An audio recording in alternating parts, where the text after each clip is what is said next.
थेट जाऊयात चंद्रशेखर बावनकुळे बोलतात।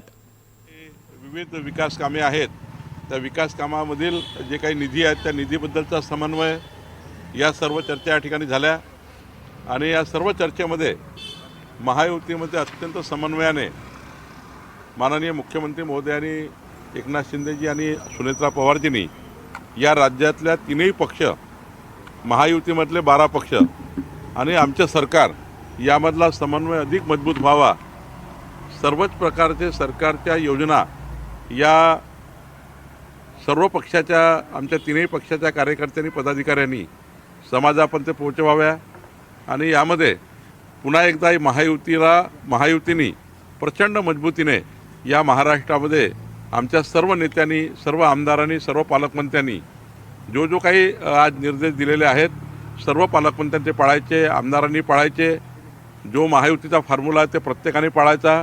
कोणी यानंतर आमच्या कुठलाही विसंगत विषय करणार नाहीत।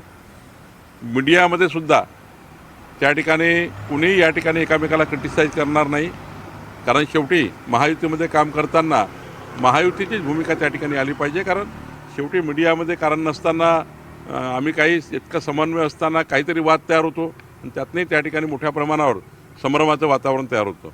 त्यामुळे मला असं वाटतं की या ठिकाणी आम्ही सर्वांनी आज पुन्हा एकदा, जसं आम्ही 2024मध्ये बसायचो आणि या महाराष्ट्रामध्ये आम्हाला प्रचंड मोठं यश मिळालं, पुढच्या काळातही सर्व निवडणुका, या राज्यातल्या सर्व निवडणुका असतील, विकास कामं असतील, जे काही वचन आम्ही महायुतीचे सरकार म्हणून लोकांना दिले आहेत, जो मॅन्युफॅक्चर आम्ही लोकांना दिलेला आहे, आम्ही दिलेला आहे, संकल्पनामा दिला आहे, ह्या संपूर्ण संकल्पनामा, जाहीरनामा पूर्ण करण्याचा आणि पुढच्या काळामध्ये या महाराष्ट्रामध्ये महायुती ही प्रचंड मजबूतीने, एनडीए आमचा प्रचंड मजबूतीने काम करेल, असे या ठिकाणी बैठकीमध्ये आज संपूर्ण स्पष्टता माननीय मुख्यमंत्री मोदी यांनी दिली। रायगड, सातारा किंवा ठाणे असे जे वादातीत किंवा मतभेद असलेले जे जिल्हे आहेत, तिथल्या डीपीडीसीच्या निधी संदर्भात कसा काही तोडगा काढणार आहे?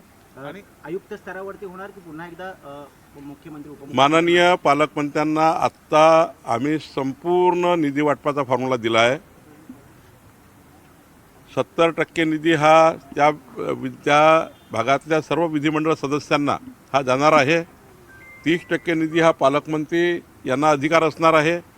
30% निधीमध्ये पालकमंत्री त्या ठिकाणी सर्वांना त्या ठिकाणी समन्वय करून तो वाटप करणार आहे आणि त्यामुळं आता कुठलाही, सर्व जिल्ह्याला पालकमंत्री असल्यामुळं कुठेही आता त्या ठिकाणी स्कोप नाही, सर्वांनाच त्या ठिकाणी एका लाईनने निर्देश दिलेले आहे, त्या लाईनवरच आमचे पालकमंत्री आणि आमचे आमदार काम करणार आहे।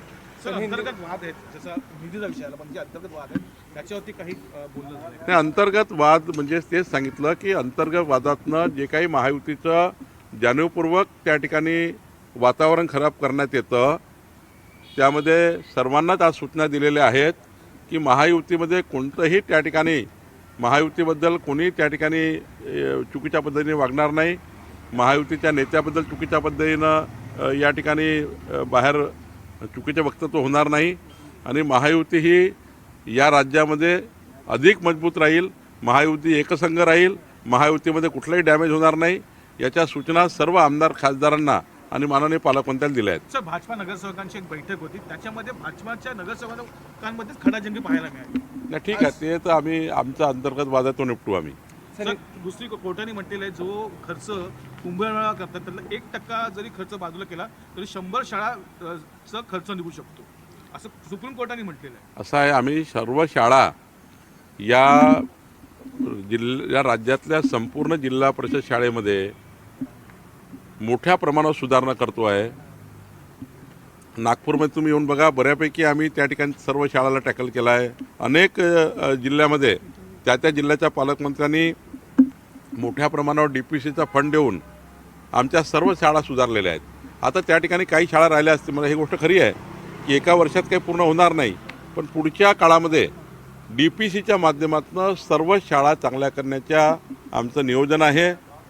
तसे पालकमंत्र्यांनी संपूर्ण काळजी घेतलेली आहे, ही गोष्ट मान्य आहे की काही कमी जास्त होईल, पण ज्या आत्ता जास्त पटसंख्येच्या शाळा आहे त्या संपूर्ण पटसंख्येच्या शाळा या ठिकाणी टॅकल करायच्या।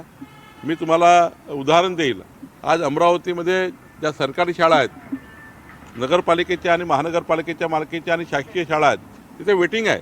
प्रायव्हेट शाळा बंद पडलेल्या आहेत. असं नाही की गव्हर्नमेंट शाळा त्या ठिकाणी उत्तम काम करत नाही आहे. आम्ही राज्यातले अनेक उदाहरण तुम्ही देऊ शकतो की राज्यामधल्या गव्हर्नमेंट शाळा ह्या फुल भरलेल्या आहेत आणि प्रायव्हेट शाळा रिकाम्या आहेत.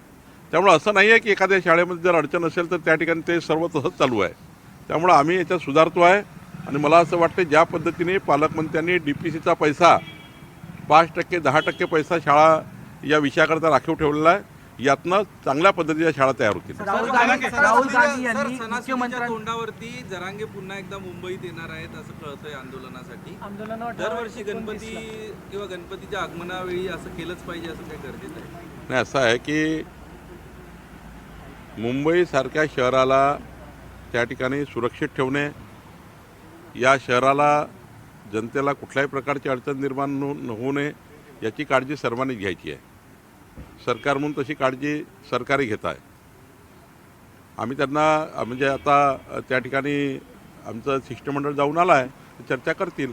पण निश्चितपणे आपल्या भूमिका मला मान्यच आहे की मुंबईसारख्या शहराला कुठल्याही परिस्थितीमध्ये अडचण तयार होणार नाही ही काळजी सरकारने घ्यायची आहे आणि आंदोलनकर्त्यांनी घ्यायची आहे.